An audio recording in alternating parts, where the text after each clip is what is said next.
Bismillahirrahmanirrahim. Assalamualaikum warahmatullahi wabarakatuh. Halo teman-teman semua, apa kabar?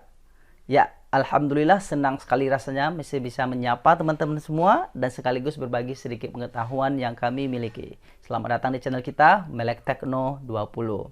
Nah, without further ado, teman-teman, tanpa basa-basi, pada tutorial kali ini kita akan memahami fungsi database. Ya, yang mana ada banyak sekali fungsi-fungsi yang bisa kita manfaatkan untuk mengolah data ataupun menganalisa database kita, ataupun data yang berbasis daftar ataupun data yang berbasis tabel. Seperti itu sederhananya teman-teman.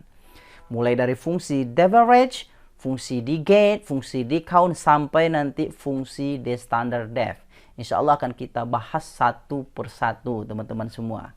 Nah, pada tutorial kali ini kita akan berfokus kepada fungsi deaverage.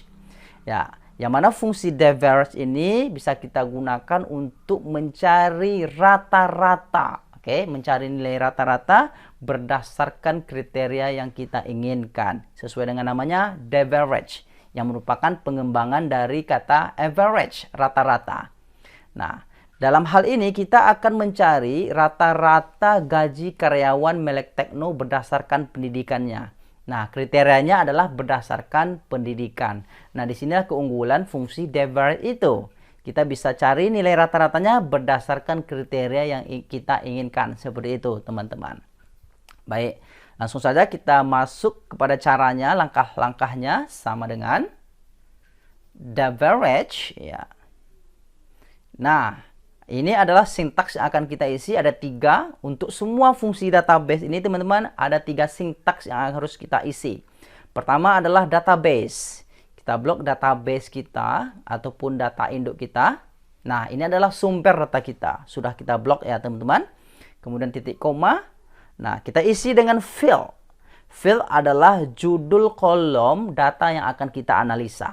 Sekali lagi, judul kolom data yang akan kita analisa. Karena di sini kita ingin menganalisa rata-rata gaji karyawan, maka kita blok judul kolomnya. Seperti itu, teman-teman. Gaji atau field. Oke, yang menjadi fieldnya adalah gaji di sini, teman-teman. Kemudian titik koma. Kita isi dengan kriteria. Yang menjadi kriteria di sini adalah berdasarkan pendidikan, bukan? Kita blok tabel pendidikan di bawah sini sampai ke S1. Kita ambil satu saja dulu, teman-teman. Kita ambil satu untuk data di bawahnya, nanti kita gunakan fungsi what if analysis seperti itu, teman-teman. Kita kopikan pendidikan S1. Ingat, sampai S1 saja ya, teman-teman, bukan semuanya. Pendidikan dan S1. Kemudian tutup kurung, enter, 1, 2, 3.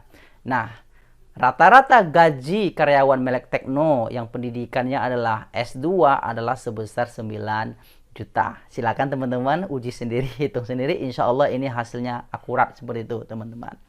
Baik, nah kemudian lebih lanjut, bagaimana cara menentukan rata-rata untuk S1, E3, D3, dan D1-nya? Sederhana, teman-teman. Kita bisa memanfaatkan what if analysis. Caranya, pertama kita blok data S2, ya, pendidikan dari S2 sampai ke habis ya, D1. Sini ya, teman-teman, tanpa judulnya. Kita tidak ikutkan judulnya. Setelah itu kita pergi ke tab data. Teman-teman pergi ke what if analysis, ya. Kemudian data table. Kemudian taruh kursor pada kolom input cell. Taruh kursor di sini. Kemudian kita kita klik di bagian S2. Karena data yang di bawahnya kita akan analisa sesuai dengan data S2. Begitu maksudnya, teman-teman. Kita menggunakan rumus yang ada pada S2 juga. Nah, setelah seperti ini, C19 kita klik OK. Lihat perubahannya. 1, 2, 3. Nah, maka semua rata-rata gaji karyawan mulai dari S2 sampai D1 sudah kita temukan. 9 juta, 3 juta 875 dan seterusnya ya, teman-teman. Nah inilah kiranya manfaat ataupun keunggulan daripada fungsi deaverage tersebut. Kita bisa mengolah datanya berdasarkan kriteria tertentu. Deaverage sesuai dengan namanya, mencari rata-rata.